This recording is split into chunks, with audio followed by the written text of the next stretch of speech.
I have been asked to talk about a subject as a sort of journey into art history from people who might not have discovered art history or thought about it. And obviously I know most of you have to do literature and are probably doing literature. And if you're not doing Margaret Atwood's book, The Handmaid's Tale, as part of your studies at school, you've probably come across it, you may have watched it on television, and it's something that I thought might give us a way of thinking about this topic at the bottom. Fiction, i.e. ways that people imagine the world and give us a picture of the world, sometimes a world that is devastatingly horrifying and sometimes imaginatively brilliant and inspiring. But across most of the forms of fiction and indeed of art, we find two things. We find people telling us who we should be, and this often involves 52% of us being told who we should be, i.e. women. It also means that men have to learn to be men. It means white folks learn to be white folks and black folks learn to be black folks in terms of all sorts of different images that come at us, that come already packaged, and we just come into the world as children. We grow up, we read children's books, we watch television, we listen to the social media, and we're just constantly being given a sort of way of seeing ourselves. And this is one of the themes that's going to be taken up in the Art History A level about this question of identities, which all of you are at the sort of stage in life of wondering, who am I? What am I going to be? What do people expect me to be? What am I negotiating in every way? So I thought if I could wire this together and show you what somebody who's an art historian does when they look at things, which is not just to read the book, but look, in a sense, at the cover. So I would like you to do this with me.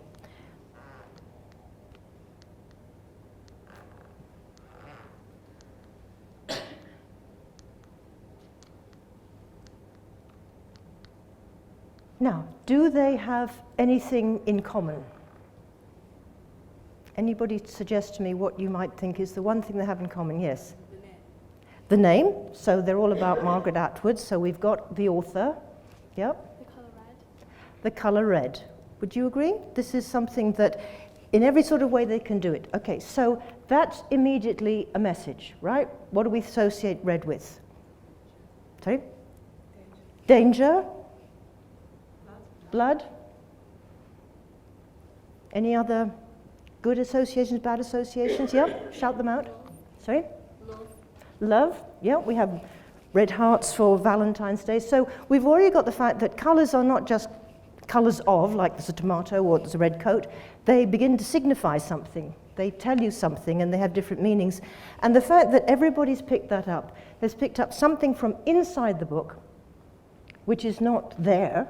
There's no redness in the book. There's the word red, there's the red dresses, all the different elements of it, but there's an enormous amount about redness as a kind of cultural meaning, whether it's love that should be happening or shouldn't be happening, blood that should be there or shouldn't be there, and a certain degree, in some sense, violence that goes with the associations with this. So I want to look at these covers a little bit. This is going to work because that is the issue we're going to take up and follow it through. So what I want you to think about, what is this cover saying? Now this is the very, very first cover of Margaret Atwood's book. Now if you think of all the other covers I've shown you, which tell us something about each, sometimes they pick up the handmaiden, sometimes they pick up the costumes, sometimes they pick up nothing at all, but there's one with a noose. But this one is a very curious thing, because on the front you've got a man holding. What do you think he's holding? Loud? Somebody says shout out? What is that? Well, since you're going to be silent, he's holding a baby. Right? We know in the Handmaid's Tale they're very keen on people having babies. Right? Okay, but man holding a baby? This is what we would look at. If we look in the history of art, the central image that recurs because of the traditions coming from Christianity is a mother and a child. Now, I don't know if any of you have ever seen paintings like this before. We find a lot of them in what we call the Italian Renaissance, because Italy was a Catholic country and the central image is of the young mother, except for something. Does anybody know what happened to this woman so she got pregnant? How did the Virgin Mary get pregnant? Anybody here? Sorry? She was blessed by an angel. She was visited by an angel, and the word of God came through her ear, and suddenly, without sin and without knowing anything about sex, she has a baby. So she is pure. So this is a kind of curious image, right? Because the one thing we know is, you know, I'm sure you get told about this, you know, the birds and the bees and things, that this is not kind of quite so straightforward. Okay, so let's take another look.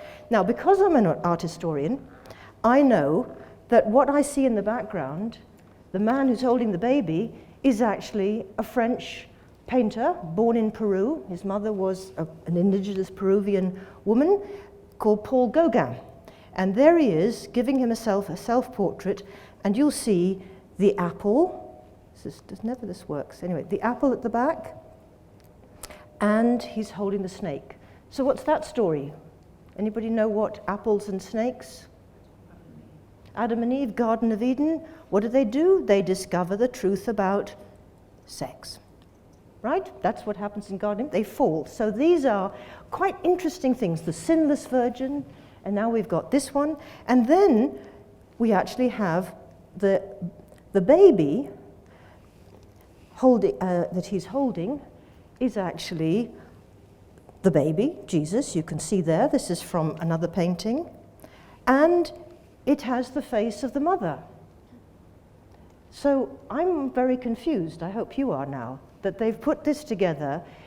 So we think they're talking about the commander, the man in The Handmaid's Tale. We think he wants a baby, but we know, that it's really the wife who wants the baby. So it's an interpretation, right? And I've decoded it. I've picked out all the elements and seen how many different things are going on in what you might pick up at the bookshop and say, oh, yeah, roughly I sort of get the picture. But it's an interpretation of the book. And he's then put the face of the Virgin on the baby. And I just want to show you this because this is just lovely. In the background of this painting, but these things never project onto the screen, just behind the Virgin's shoulder, you'll see a little kind of round projection. And if we go in very close, we'll see it. It's showing you the back of the Virgin. Yes, you can see her shape. It's also showing you the back of the head of this man, who is the person who commissioned the painting. So the Virgin is an ideal, an image, and then here is the real man who actually paid for it. So that's why he sort of borrowed these things. Okay, so let's move on. Okay, this is the first cover that was shown in the United States. Now you can see it's a completely different interpretation, right? It's not about focusing on the man and the baby and the woman. It's actually about a prison. And it's derived from another set of images. This is from a 19th century French artist who made this extraordinary image of men walking around in a circle in Newgate Prison. Vincent van Gogh was so enamored of it, he did a copy of it in color. So we've got the idea that the world of The Handmaid's Tale now is a prison, an enclosure, maybe a bit like a concentration camp. The idea of being trapped is conveyed. It's completely shifted the meaning of the book because it's got a different image on the cover. Now, the one thing that's missing from the notion of what I would call this men controlling women's bodies to produce babies, which is the first one, and the second one is about being imprisoned, being enclosed, being in a camp of some kind, is that one other theme is absolutely below the surface in The Handmaid's Tale. What are the handmaidens? They're not just there to produce, they're imprisoned in a certain sense in a totalitarian society. They're also forced to have children. But what is the word for people who are forced to do things without their own will being considered? What is the word for people who are forced to labor? Slaves, right?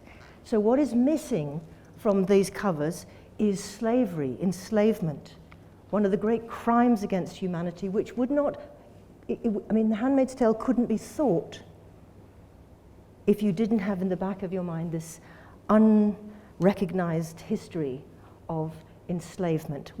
I put it that way because slavery tends to make you talk about a person as a slave. Enslavement means somebody took somebody's liberty away and forced them to be something. So I encourage you to use that word when you're talking about it. But this is not so far away from us. And these are some statistics. Millions of women and girls are sold for sexual exploitation and slavery.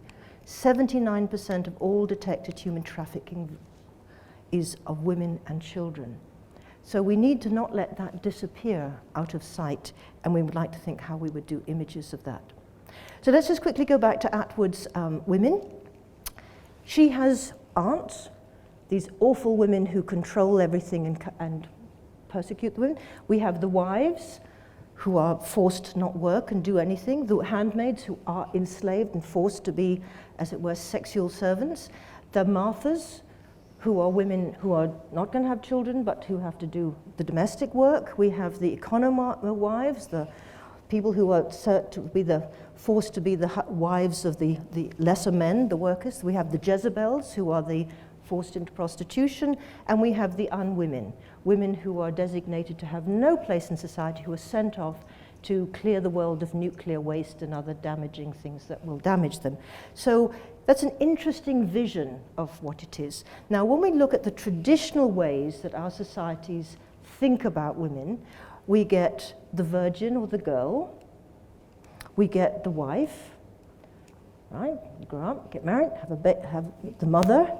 Anybody who doesn't do that is named as if they aren't the right. Okay, we challenge that. We do not see people who choose to love women or choose to love men in whichever way, or who decide never to marry. We don't call people who are independent women spinsters anymore, do we? Just used to mean it comes from spinning, as if you had to spend your whole day doing that. We have women who are forced to work in the prostitution industries. And the ones that I feel closest to is that there are no nice words for people over 45 who are women. We're old bags, witches, although I invented this one, I thought we could have the wise grandmother. That would be nicer, okay? That's fine, okay. So we need to think about this. So I wanted just to pick up a couple of things and show how looking at art teaches me to think, how have societies thought about these types that they keep producing, where these identities they create and then reproduce. Now, we get it because it's all on the media. They got it because they went into churches, or you wouldn't do it if you went into synagogues or mosques, because you wouldn't have many images, that's for sure, but they're certainly around. So one of the figures that we're going to pick up is the kind of crossover between the what happens in The Handmaid. Is she a slave, enslaved woman? Is she forced into sort of sexual slavery? Is she sort of breaking certain rules, or is that what they're trying to do, is to somehow enable this process of baby production without getting into the problems? But we have the figure of the repentant prostitute Mary Magdalene, and I just show you some of these pictures to see how often redness comes in. Not in Artemisia Gentileschi's wonderful image of the golden woman who has lots of money and luxury, etc. She wears a golden dress, but in all these other pictures, they've got golden clothes, golden red clothes, red lips. Even when the Mary Magdalene is repentant, putting aside her life of luxury as a sort of Jezebel character, she is also dressed in red. We've also got the Marthas. You'll remember the Marthas in the television program are the people who do the cooking, who look after the babies, and they are presented in grey. They have no color. They are just in the background. They disappear. The invisible workers. And think how often, if you think about probably almost all the clothes we're wearing today are made by people who are invisible to us.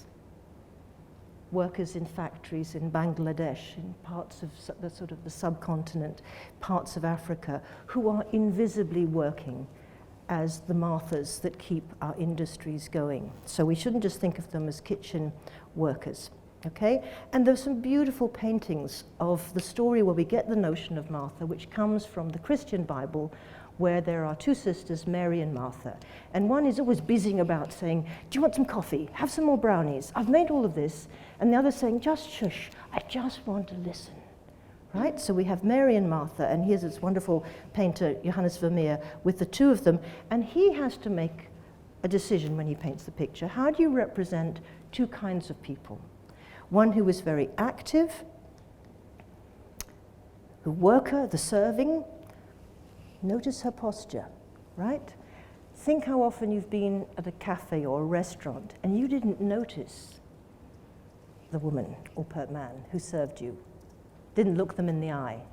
Maybe you do that. You know, maybe some of you do some work like that and know exactly what it is to be a non-person because you're just providing things. Whereas the other one sits there with this wonderful gesture. I'm thinking.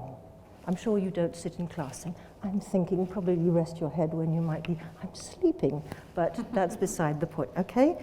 And if we look at the way in which he's painted these, we begin to think about the different way that she is completely sort of without a personality. She's disappeared into her gestures. Whereas the other one, her gesture is all about being alert. But she's just listening. She's just taking in. Neither of them are intervening in the world. And this is just because I just love Vermeer. I'm just indulging myself here.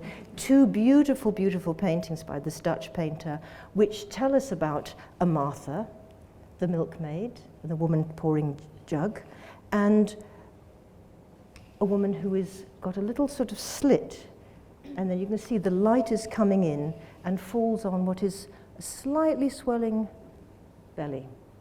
So she is, in fact, a virgin character. She's a Virgin Mary, but a mother. But if we also think about it, this painting is telling us about what we would call class. Look at the hands of a woman who never has enough time to put cream on her hands because she's always putting it into cold water. She's always scrubbing. These are important. Look at the hands of the woman here. She's never had to do a day's work in her life, has she? They're perfectly, it's rather like people with perfectly sort of lacquered nails. You know, you can't possibly go around scrubbing floors because you'll break your nail varnish. So class is also written into these pictures as we look at them. And here's a wonderful picture by a contemporary of Vermeer's called Diego Velázquez, who was a Spaniard, where he says, I'm not really interested in this story. I put it right in the background. There's, you know, Jesus talking and Mary sitting at his feet, now dressed in gold, and Martha all wrapped up in rather drab clothes, you know, waiting to go off and get the brownies or the cake. And then in the front, you have the people who really do the work. He's completely inverted, upside down. The important story, way in the background. The people who are the invisible people, right in the foreground. And a nice wise grandmother, just there you are for you, and a rather sullen-looking maid thinking, etc. But look at her hands. Look at these, the ways in which these signs are all there for us to keep an eye on through painting. Now, a little bit of picture therefore of types of women. I wanted to show you something about Margaret Atwood as working. What was she working with and what was she reformatting? Because she wrote the novel in 1985. Now, when Abigail Harrison Moore mentioned that I'd been teaching for 40 years, this is an illusion because I can't have been around for 40 years to have done that, etc. But I mean, I was quite well advanced in my career by 1985 because I started doing this around 1970. And so I'm thinking from my memory, what was it that made her think, I need to write this dystopian novel to say, we are in trouble. The situation that people of my generation who declare the women's movement, declares women's liberation, by 1985, we were getting depressed. Now, you may be very depressed now because you think Trump and all the rest of it, but this is what... And so she was rethinking what came before her and what came after her. So I want to show you a couple of things that she might have had in her mind, and you can still use the same methodology I'm trying to suggest by looking at this. Now, you can see the theme is running through red, right? Novel from a white American author called Nathaniel Hawthorne, short story writer, born in Salem, Massachusetts. Now, does that mean anything to anybody in the room? Does it bring to mind any association? Sorry? Witches, that's right. The terrible, terrible genocide of women that was perpetrated in the 17th century in witch hunts.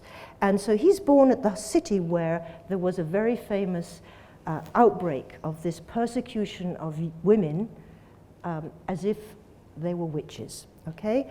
And he tells the story, the novel is called The Scarlet Letter, which is where a young woman has a child by a man to whom she's not married. And the society throws her out and forces her to wear the sign of her adultery in a red A on her clothes. So everybody can say, oh, she, right? Okay, and so we see the use again now here of the red, this mark, okay? You can either put it in a form, which, interesting, you see, it takes the shape of the woman, the A, they use it, maps onto her, or it literally bleeds across the whole page. So you get that feeling of redness, that this is the sort of the transgression. And some of you, have any of you done any work on Arthur Miller's The Crucible? Does that ring any bell with anybody yet? You haven't studied it or acted it? Anybody? No? Okay, sometimes it's sort of done sort of at GCSE level things. So he took it up, and it is going back to the Salem witch trials. But he wrote that in the 1950s when there was persecution of people for their political views. And again, you can see how this image of the church against this red and the use of red in this is a performance of it.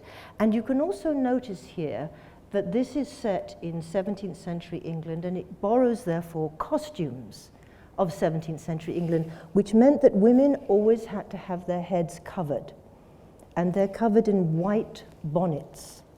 So we're beginning this language of young women and women who are pure are in white, and those who are transgressive and desirous are marked with red.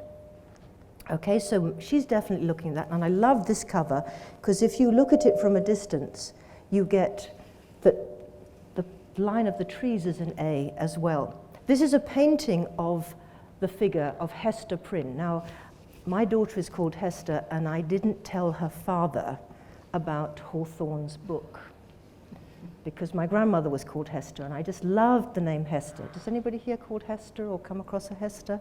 Anyway, the great character in fiction is Hester Prynne. So I took a long time before I told her about her namesake as well.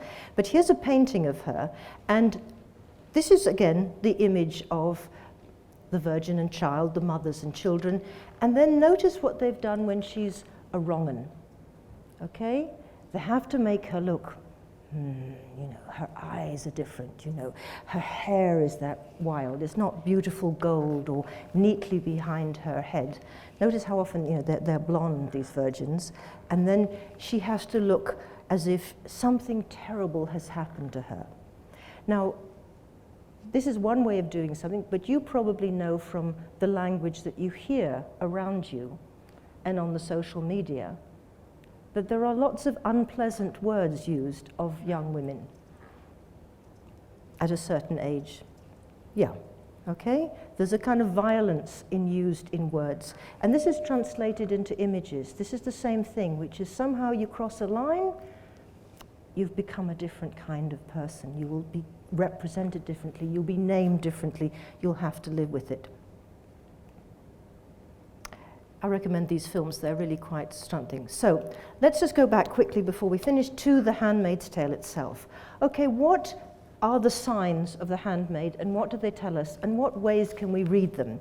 So the basic costume, as you can see, is a red dress, a red cloak, a white head covering, quite a serious one, boots, nothing elegant on your feet, great clumpy boots to make sure that you don't feel at all feminized, although some people feel much more the woman they want to be when they wear boots, so this is also an important thing to remember, that nobody should ever have to wear high heels. I do think my generation disowned them completely on the basis you can't run away in them.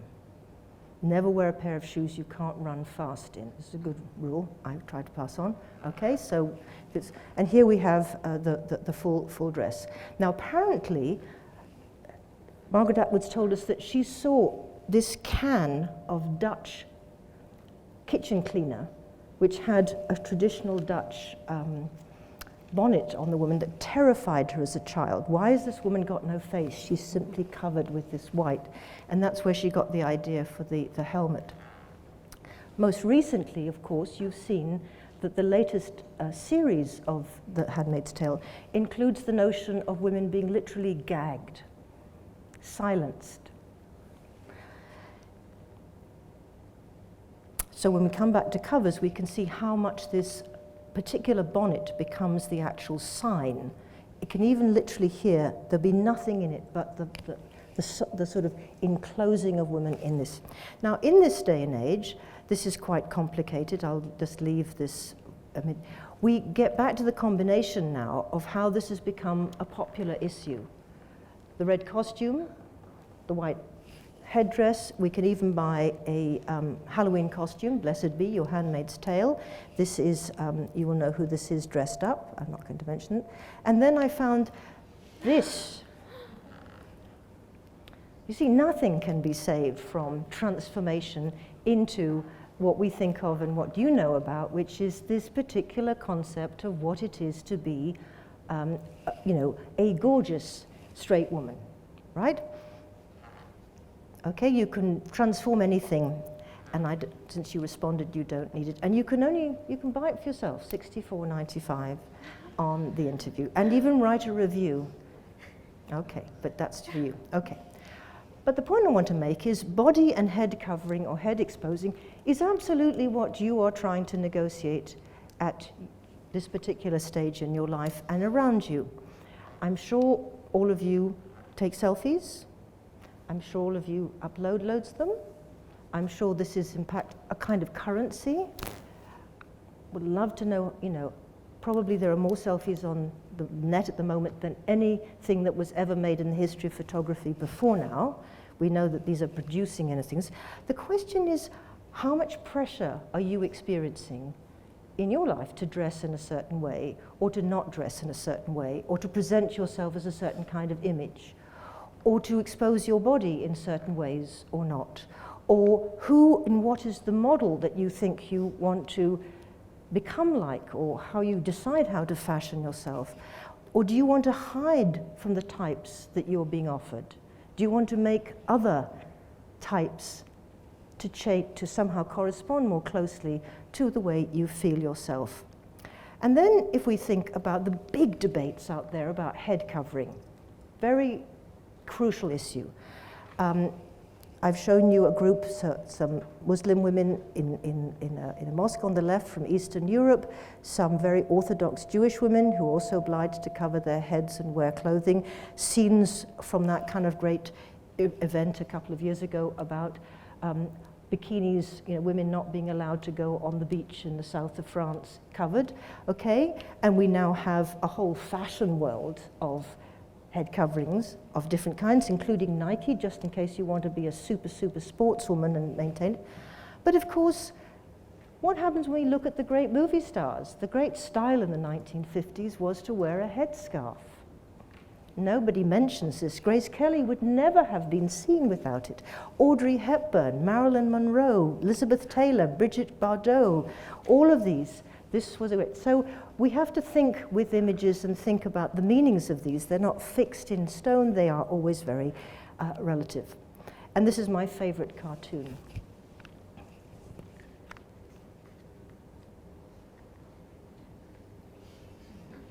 Okay, you get the point. Okay. But what has that got to do with some of the things we're now seeing coming into the new Handmaid's Tale? Are they what was in Atwood's world? Are they revealing what was inherent in Atwood's story?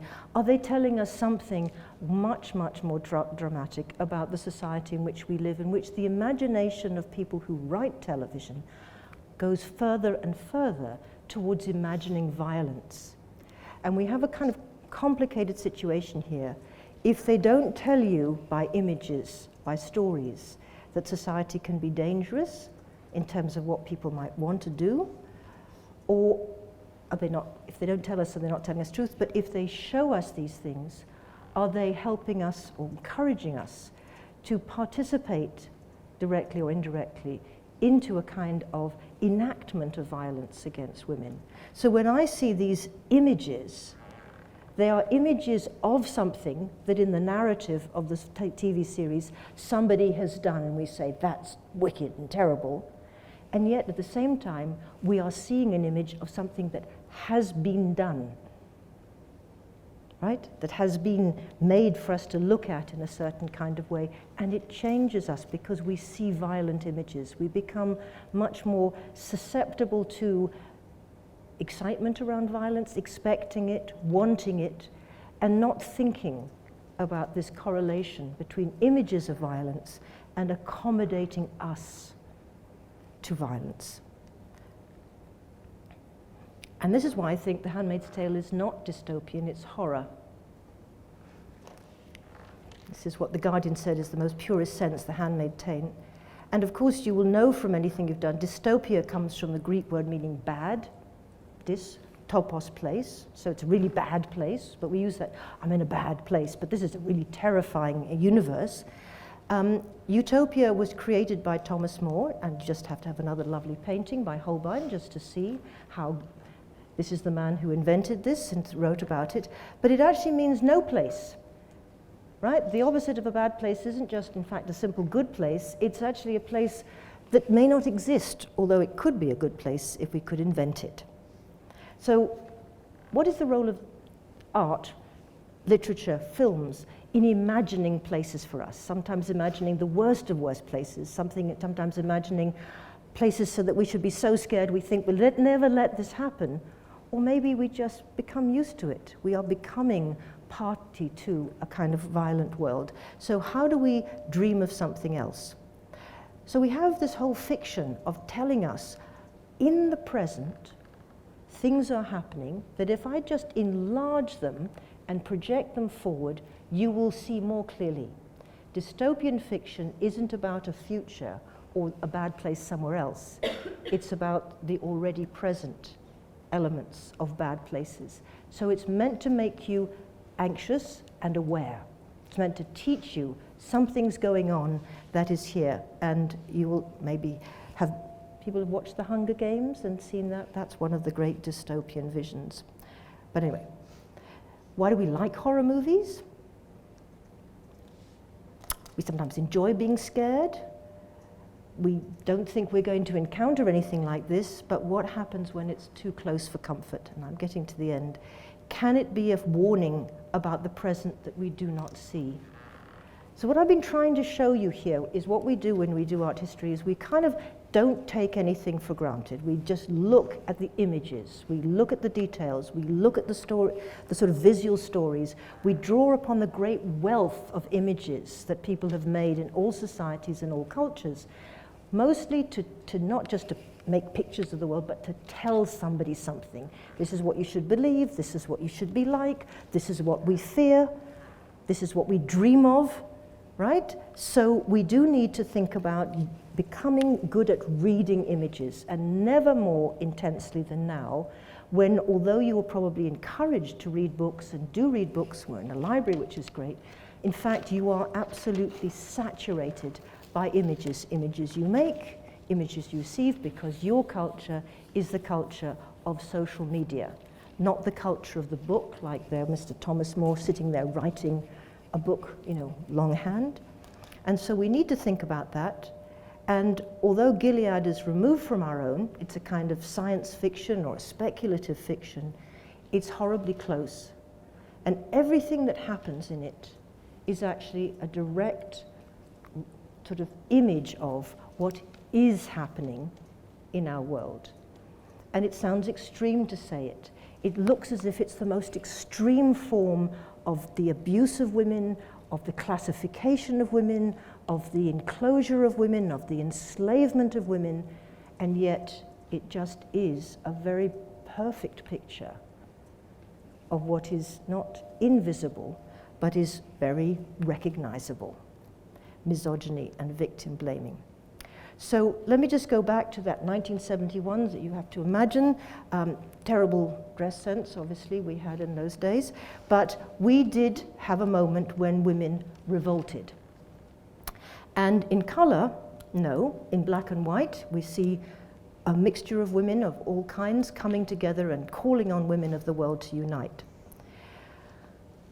That parade you're looking at was celebrating parades like this at the 1900s when women struggled to get the vote.